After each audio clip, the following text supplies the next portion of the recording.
Kak. Baiklah, kami dari kelompok 1 mata kuliah IAD, Ilmu Alamiah Dasar, akan mempresentasikan IAD sebagai MBB, hakikat IAD, tujuan IAD, hakikat manusia dan keingintahuannya, perkembangan fisik, sifat dan pikiran manusia, dan sejarah pengetahuan manusia. Yang beranggotakan Elvaryani, Ririn Sukrina, Rita Indah Mesrayani, dan Irma Asmarani. Saya Elvaryani sebagai moderator dan Ririn Sukrina sebagai notulen. Baiklah, materi pertama akan disampaikan oleh Irma. Kepada Irma dipersilakan. Baiklah, terima kasih moderator. Baiklah, materi pertama yaitu IAD sebagai bagian dari MBB.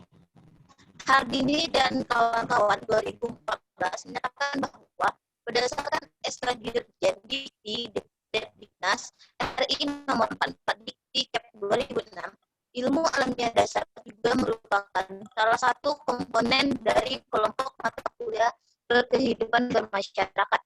Komponen MBB bertujuan untuk mengantarkan mahasiswa mengembangkan kemampuan pemahaman serta penguasaan tentang keanekaragaman, kesederajatan, dan kemartabatan manusia sebagai makhluk individu dan makhluk sosial di dalam kehidupan bermasyarakat dengan berpedoman kepada kebudayaan melalui perantara pendidikan serta tanggung jawab manusia terhadap sumber daya alam dan lingkungannya dalam kehidupan bermasyarakat, baik nasional maupun global, yang membatasi tindak kekaryaan sesuai dengan kompetensi keahliannya. Selanjutnya yaitu hakikat IAD. Menurut Hardini dan kawan-kawan tahun 2014, ilmu alamiah dasar atau ilmu pengetahuan alam yang dalam bahasa Inggris disebut dengan natural science merupakan ilmu pengetahuan yang mengkaji tentang gejala-gejala di alam semesta, termasuk di muka bumi ini, sehingga terbentuknya konsep prinsip ilmu alam. Ilmu alamiah dasar hanya mengkaji konsep-konsep dan prinsip-prinsip dasar yang esensial saja.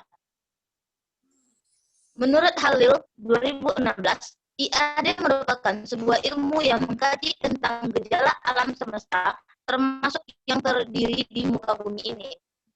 IAD dapat juga dikatakan sebagai konsep awal terbentuknya ilmu pengetahuan alam, dan semua turunan seperti biologi, fisika, dan kimia. IAD bersifat relatif dan dapat berubah sesuai dengan kemajuan peradaban manusia. Selanjutnya, menurut Abdullah, IAD merupakan kumpulan pengetahuan tentang konsep-konsep dasar dalam bidang ilmu pengetahuan alam dan teknologi, yang pembahasannya mencakup pengenalan IPA dan ruang lingkupnya, perkembangan teknologi dan dampaknya, serta hubungannya dengan kelangsungan hidup manusia. Dari beberapa pendapat para ahli tersebut dapat kita simpulkan, yaitu ilmu alamiah dasar adalah merupakan kumpulan pengetahuan tentang konsep-konsep dasar dalam bidang ilmu pengetahuan alam dan teknologi dalam manusia. Ilmu alamiah atau bisa disebut dengan ilmu pengetahuan merupakan pengetahuan yang mengkaji tentang gejala-gejala dalam alam semesta, termasuk di muka bumi ini, sehingga terbentuknya konsep dan prinsip. Baiklah, sekian materi yang saya sampaikan. Saya kembalikan kepada moderator. Baiklah, materi selanjutnya mengenai tujuan IAD dan ruang lingkup IAD yang akan disampaikan oleh Ririn. Kepada Ririn dipersilakan. Baiklah, saya akan mempresentasikan tujuan dari ilmu alamiah dasar. Menurut Halil tahun 2006, tujuan ilmu alamiah dasar adalah untuk memecahkan masalah-masalah praktis serta untuk mengatasi semua kesulitan yang mungkin dihadapi manusia. Dengan kata lain, untuk menguasai, mengendalikan, serta memanfaatkan alam.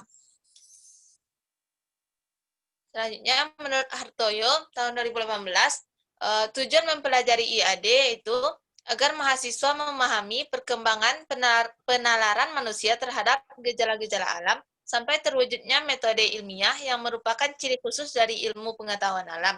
Secara khusus, mahasiswa dapat menjelaskan perkembangan naluri kehidupan manusia dan dapat menjelaskan perkembangan alam pikir manusia dalam memenuhi kebutuhan terhadap rasa ingin tahunya. Selanjutnya, menurut Sujatinah, tahun 2010, tujuan mata kuliah IKD adalah membentuk sikap mahasiswa terhadap alam sekitarnya. Dengan demikian, dalam perkuliahan ini tidak akan diberikan materi tentang dasar-dasar ilmu pengetahuan alam yang meliputi ilmu fisika, ilmu kimia, biologi, dan ilmu bumi antariksa. Tetapi yang akan disajikan adalah pengertian alam semesta beserta isinya, gejala-gejala yang terdapat di dalamnya, serta pengelolaan alam semesta bagi kebutuhan hidup manusia. Selanjutnya, menurut Darmojo tahun 2006, tujuan ilmu alamiah dasar dibagi 4. Yang pertama, memperkenalkan konsep-konsep dasar ilmu pengetahuan alam. Kedua, memberikan wawasan pengetahuan, pengertian, dan apresiasi terhadap objek dan cara pemikiran serta cara-cara pendekatan dalam IPA dan teknologi.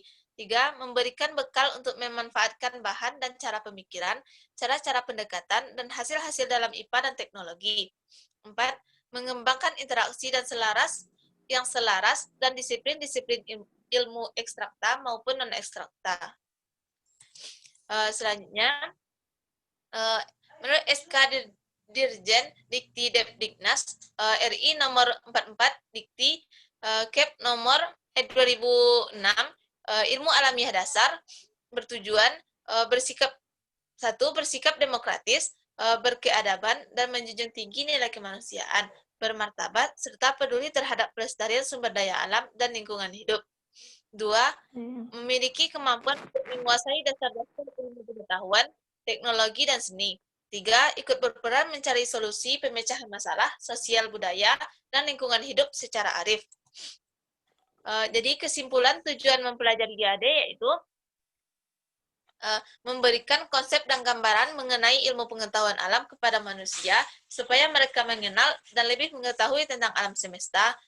Selain itu juga untuk mengetahui perkembangan teknologi dan dampak serta hubungannya terhadap kehidupan manusia, untuk mengetahui serta mempelajari bagaimana perkembangan kehidupan makhluk hidup dari zaman purba hingga sekarang, menganalisis suatu pengalaman melalui fakta-fakta yang ada, menggunakan metode ilmiah dengan menentukan hukum yang berlaku mengenai keteraturan yang terdapat dalam alam semesta, dan masih banyak tujuan yang lainnya. Selanjutnya, ruang lingkup IAD. Menurut Harmoni, tahun 1994, mencangkup alam semesta, sistem tata surya, dan bumi. Pada alam semesta, membahas bumi, bulan, planet-planet, galaksi, dan bintang. Atau biasa disebut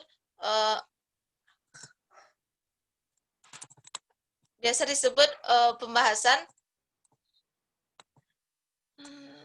makrokosmos dan mikrokosmos. Mikrokosmos membahas tentang benda-benda yang berukuran kecil. Selanjutnya, sistem tata surya. Pada sistem tata surya terdapat matahari, planet, asteroid, komet. Dan pada bumi membahas lapisan-lapisan bumi serta teori terbentuknya bumi. Sekian pembahasan dari saya kembalikan kepada moderator. Baiklah, materi mengenai hakikat manusia dan sifat keingintahuannya akan disampaikan oleh Rita Indah Mesrayani. Kepada Indah dipersilakan. Baiklah, saya akan mempresentasikan tentang hakikat manusia dan sifat keingintahuannya. Hakikat manusia. Manusia pada hakikatnya merupakan makhluk hidup yang unik. Berdasarkan nama biologi, manusia adalah Homo sapiens yang mengisyaratkan pengertian makhluk tergolong Homo yang memperlihatkan ciri khas atau jenis yang dapat berpikir setiap saat sejak lahir sampai akhir hayatnya. Berpikir itulah yang menjadikan hakikat manusia.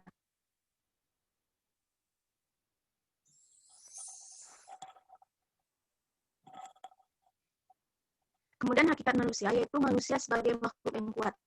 Kemudian manusia sebagai makhluk yang bertanggung jawab dan manusia dalam wujud sifatnya. Manusia dalam wujud sifatnya itu yaitu yang pertama kemampuannya menyadari diri, yang kedua kemampuan bersintensi, yang ketiga kata hati, yang keempat tanggung jawab, yang kelima rasa kebebasan, yang keenam kewajiban dan hak, dan yang ketujuh kemampuan menghayati kebahagiaan.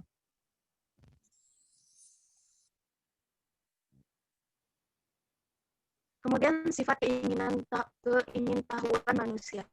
Rasa ingin tahu atau kuriositas merupakan salah satu ciri khas manusia, mempunyai kemampuan untuk berpikir, sehingga rasa keingintahuannya tidak tetap sepanjang zaman. Manusia juga mampu menggunakan pengetahuannya yang terdahulu untuk dikombinasikan dengan pengetahuan yang baru, sehingga menjadi pengetahuan yang lebih baru.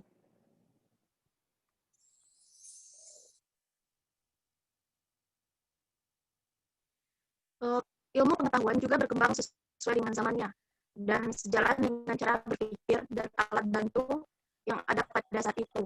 Cara memperoleh sains ilmu atau pseudosains antara lain yaitu mitos, wahyu, otoritas dan tradisi, kemudian prasangka, kemudian intuisi, penemuan kebetulan dan cara obat ralat.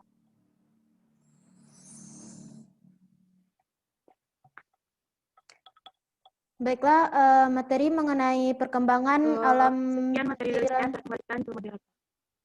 Baiklah, materi perkembangan alam pikiran manusia akan saya sampaikan sendiri.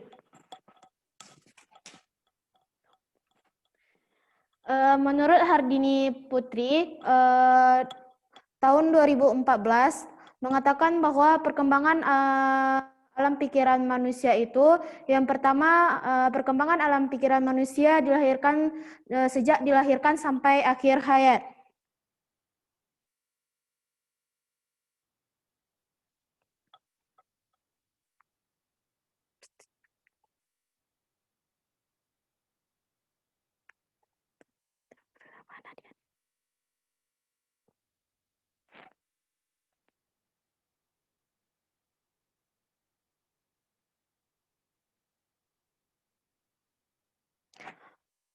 Yang kedua, maksud dari perkembangan alam pikiran manusia sejak dilahirkan sampai akhir hayat ini, bahwa manusia sejak dilahirkan mengalami perkembangan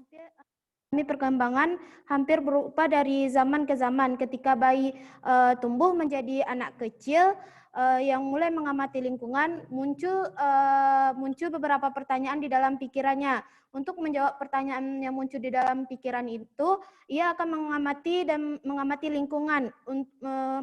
lingkungan untuk mengetahui jawaban dari atas pertanyaannya itu. Yang selanjutnya, perkembangan alam pikir manusia sejak zaman purba hingga zaman dewasa. Pada zaman purba, manusia sudah menghadapi berbagai teka-teki yakni terbit dan terbenamnya matahari, perubahan bentuk bulan, pertumbuhan kebijakan makhluk hidup. Dengan adanya dorongan rasa ingin tahu yang sangat kuat, manusia purba mulai menyelidiki apa penyebab terjadinya fenomena itu dan apa akibatnya. Penyelidikan ini menghasilkan jawaban dan banyak persoalan, tetapi kemudian akan timbul persoalan-persoalan baru. Demikian alam pikir manusia purba sampai mulai berkembang. Selanjutnya, perkembangan fisik, sifat, dan pemikiran manusia. Yang pertama, perkembangan fisik manusia. Perkembangan fisik manusia itu dimulai ketika pertemuan sel telur dengan sperma di tuba fallopi atau tempat pembuahan. Setelah itu terjadinya ovulasi. Sel telur turun ke tuba fallopi. Jika satu sperma masuk ke dalam rahim melalui vagina, sekitar 24 jam terjadilah konsepsi. Selanjutnya, pada akhir bulan kedua usia 9 minggu, panjang dari embryo itu 5 cm dan mulai terlihat jari-jari dengan selaput tipis antar jari. Pembuluh darah tampak jelas. Plasenta siap memberikan makanan yang bergizi bagi bayi melalui tali umbilikal, jantung sudah terbagi menjadi serambi kanan dan serambi kiri. Selanjutnya pada minggu ke-8, janin itu disebut dengan fetus. Akhir dari 3 bulan pertama minggu ke-13, fetus tumbuh menjadi 7,5 cm dan bertambah kuat. Ia mulai menelan dan menendang. Ia akan mulai menelan dan menendang. Semua organ dan otot telah terbentuk dan mulai berfungsi. Pada akhir bulan ke-4, usia ke-18 minggu, panjang fetus bertambah menjadi 14 cm. Ia dilapisi oleh selaput tebal dan rambut halus yang disebut dengan lanugo, dengan jantung terdengar jelas. Pada saat ini, pada usia 8 minggu ini, ibu sudah merasakan getaran tendangan bayi. Yang dari bulan ke-7 atau usia 31 minggu, panjang fetus ini 45 cm dari atas sampai kaki. Badannya sudah normal terbentuk, kuku-kuku jari menutupi ujung jari, mencoba menuju ke tempat yang terang. Pada bulan ke-8, fetus bertambah berat rata-rata 1 pound per minggu dan lapisan lemak telah mengisi jaringan di bawah kulit. Ia mungkin bergerak dengan kepala ke bawah untuk persiapan kelahiran. Perubahan fisik yang sangat menyolok terlihat pada usia 10-15 tahun yang disebut dengan masa pra-remaja atau masa puber.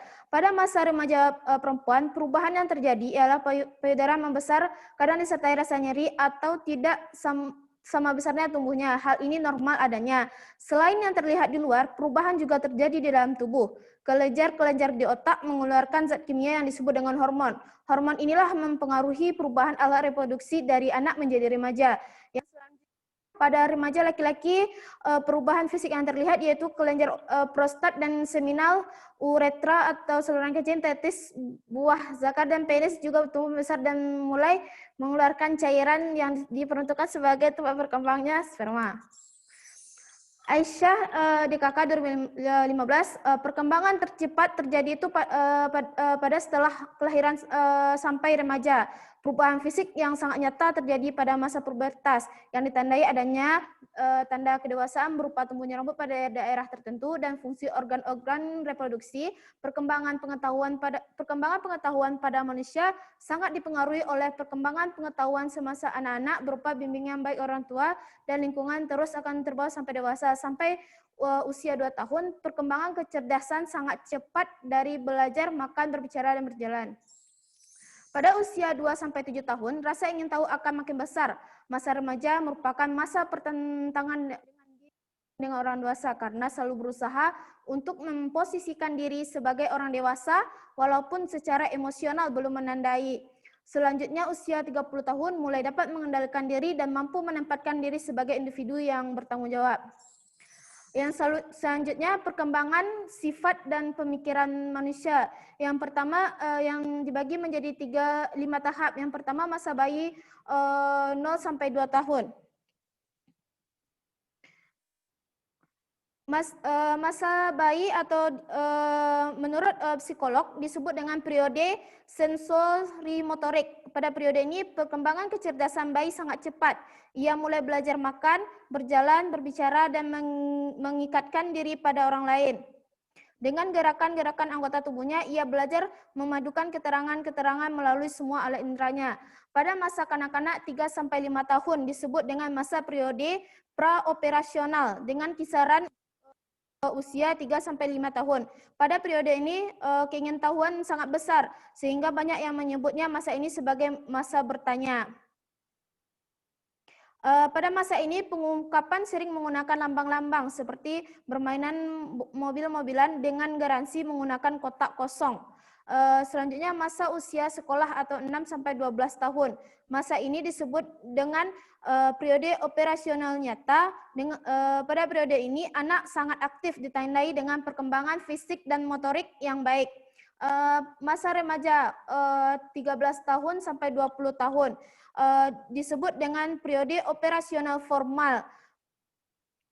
Periode ini merupakan masa pertentangan konflik baik dengan diri sendiri maupun dengan orang dewasa.